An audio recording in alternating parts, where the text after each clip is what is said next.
Bonjour, c'est Jean-François de la chaîne Agir et Vivre Enfin, la chaîne pour booster votre vie. Alors conseil numéro 15, puisqu'on est dans les conseils, aujourd'hui, respire. Je sais, j'en ai déjà parlé pas mal, et puis je le dis tout le temps, mais en fait, c'est un conseil qui est évident pour certains et qui pour d'autres paraît difficilement compréhensible. Eh bien oui, tu vas devoir, si tu veux profiter de la vie, si tu veux booster ta vie, si tu veux te sentir mieux, tu vas devoir respirer. Pourquoi ?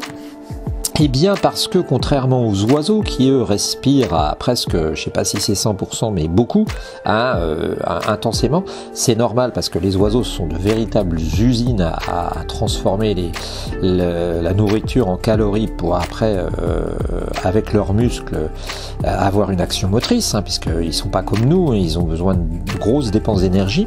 Eh bien nous ne sommes pas comme les oiseaux, on n'est pas fait comme les oiseaux, nos poumons ne sont pas configurés pareil, de la même manière, et on s'aperçoit que nous sommes faits de telle manière que en fait, eh bien, nous pouvons ne pas respirer beaucoup, voire pas respirer du tout. Il y a même des personnes qui travaillent qui sont presque en apnée. Je sais pas si tu as observé certaines personnes, mais parfois elles ont des phases d'apnée. Or, qu'est-ce qu'on sait ? Que sait-on ? Eh bien que l'énergie qu'on possède, que l'énergie dont on dispose, eh bien elle varie avec notre oxygénation. Ah oui, c'est pas compliqué, il n'y a pas besoin de s'appeler. Si tu prends une bougie, que tu la mets dans un pot, tu mets un couvercle ou une assiette dessus, tu vas t'apercevoir qu'elle va s'arrêter aussitôt.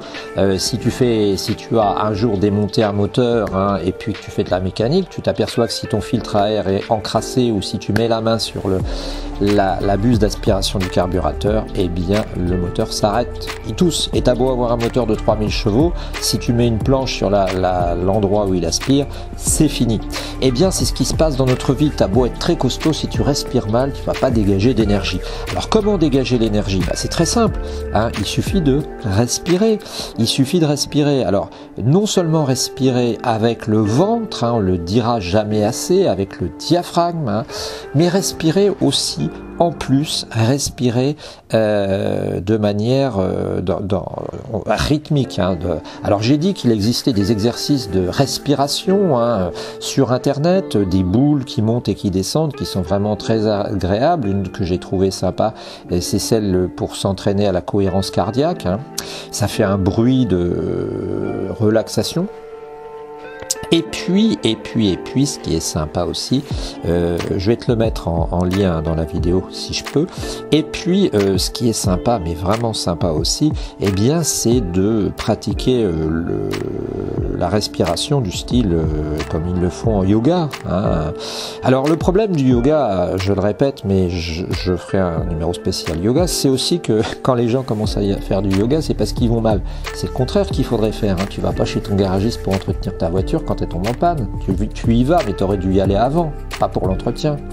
Voilà, donc respire, c'est quelque chose de fondamental, quelque chose de très important. Ne serait-ce que déjà, toi, augmenter ta capacité de respiration, c'est-à-dire te forcer à respirer plus. Voilà, c'est ça qu'il faut que tu fasses. Essaye déjà ça dans la journée. Sois conscient de 5, 10 fois, 3 fois par jour, de respirer plus et pendant 10 minutes, comme ça, tu vas voir, tu vas augmenter l'énergie que tu envoies à ton corps, parce que si tu travailles avec un diaphragme complètement écrasé, le corps écrasé dans ton canapé, eh bien, tu vas avoir du mal. Voilà, respire. C'est pour ça que j'avais mis 3 fois. Respire. Je te souhaite une bonne journée, l'ami, et n'oublie pas de t'abonner, ça nous fera du bien. Bonne journée.